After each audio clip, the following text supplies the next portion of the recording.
Good evening, you're now with me, Radzi Ahmad, for TVS Nightline. Here are the headlines for tonight. Mexico says it eyes stronger economic ties with Sarawak as it describes the region as a rising economic star in Malaysia. Floodwaters rushing through several states in Malaysia after heavy rains this week forced more than 80,000 people to evacuate and leave for dead.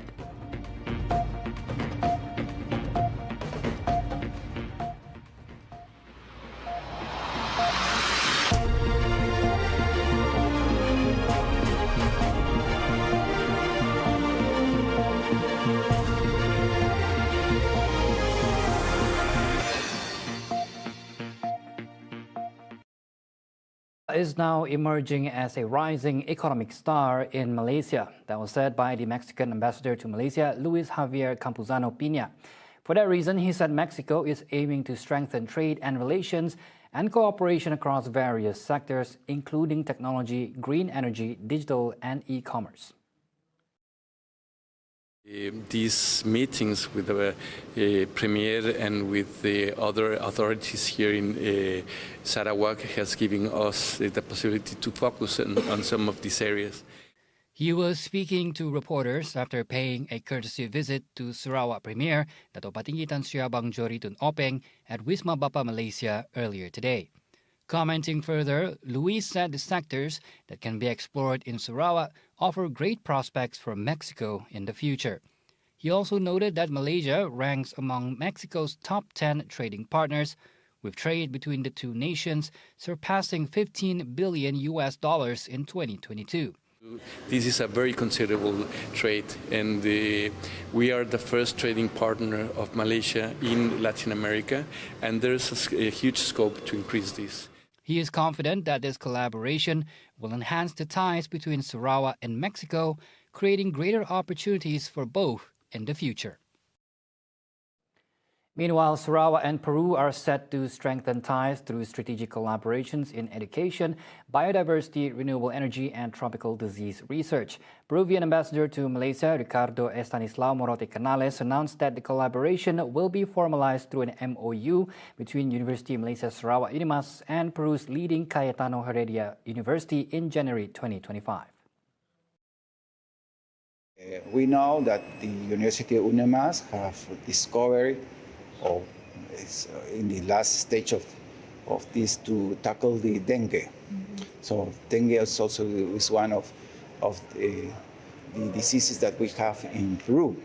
Speaking to reporters after paying a courtesy call on the Sarawak Premier earlier today, Ricardo said Peru, home to over 93 ethnic groups, plans to host an indigenous cultural exhibition with Sarawak as part of its efforts to strengthen community integration. You have around 30, but we want to integrate to the develop, but also in this multicultural state that also in Malaysia and Peru we have.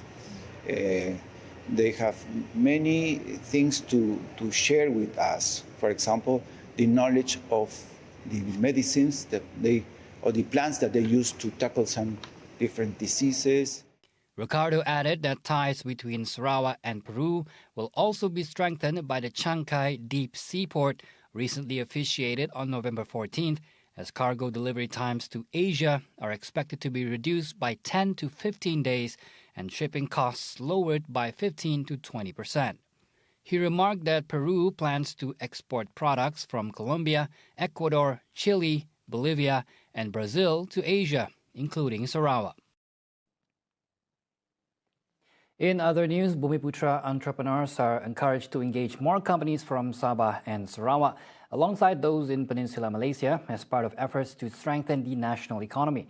Deputy Prime Minister Dato' Sri Fadillah Yusof said this step is essential to promote inclusivity and broaden the benefits of holistic economic development.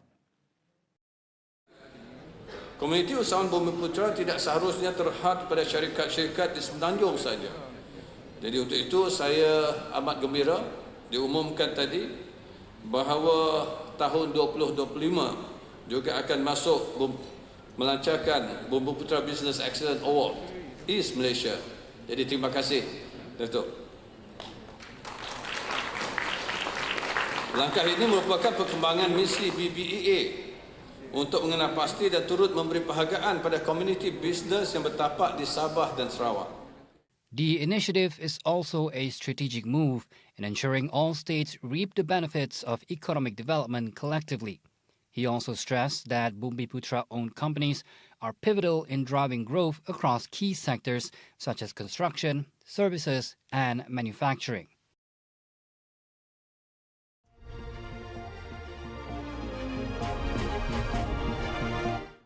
By now, I've been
Back on TVS Nightline. Floodwaters rushing through several states in Malaysia after heavy rains this week have forced more than 80,000 people to evacuate and left 4 dead.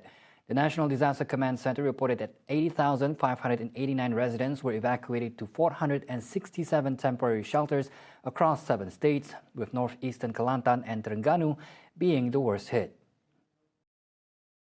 Kelantan recorded the highest number, with 59,232 people having been evacuated to 221 relief centers, PPS, as of this morning. In Terengganu, 20,911 people from 5,916 families were currently taking shelter in 232 PPS. Meanwhile, disaster officials said 4 deaths have been recorded across Kelantan, Terengganu, and Sarawak. The search and rescue team has been mobilized to aid operations in the affected states, particularly Kelantan. Thousands of emergency service personnel have been deployed in flood-prone states, along with rescue boats, 4-wheel drive vehicles, and helicopters. According to a spokesman for Met Malaysia, heavy rain, which has already lasted several days, is expected to continue nationwide until Saturday. Flooding is an annual occurrence in the country due to the northeast monsoon that brings heavy rainfall from November to March. Deputy Prime Minister Ahmad Zahid Hamidi said on Thursday that the floods were expected to be more severe than in 2014, when about 118,000 people fled their homes. Meanwhile, leave for all cabinet ministers has been frozen due to the current flood situation in the country. Prime Minister Datuk Sri Anwar Ibrahim said all ministers and deputy ministers have been instructed to go to the flood-hit areas to provide necessary assistance. Anwar was asked by reporters whether the leave for his cabinet members would be frozen due to the flood situation. Semua menteri diminta teruskan tugas sekarang. Turun. He was met after performing Friday prayers with over 500 congregants at Surau Pudina Precinct 17, Putrajaya. The flood situation has worsened in several states today, causing the number of flood victims in several states to increase sharply. The states affected include Kedah, Perlis, Perak, Negeri Sembilan, and Selangor.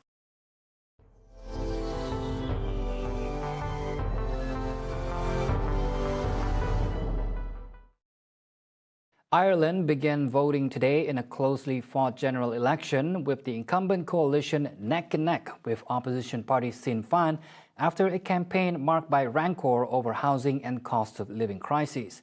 Polls open at 7 a.m. Greenwich Mean Time and will close at 10 p.m. GMT as voters chose new members of the 174-seat lower chamber of parliament, the Dáil, in Dublin.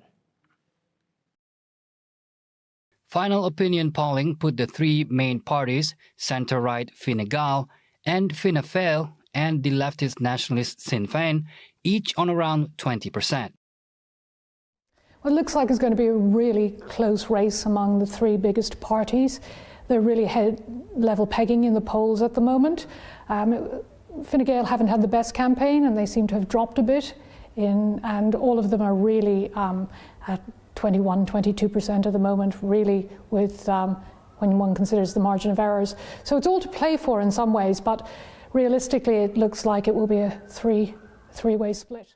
Counting is not due to start until Saturday morning, with partial results expected throughout the day. The final result, however, may not be clear for days, as Ireland's proportional representation system sees votes of eliminated candidates redistributed during multiple rounds of counting. Fine Gael, whose leader Simon Harris called a snap election earlier this month, held a solid lead entering the campaign.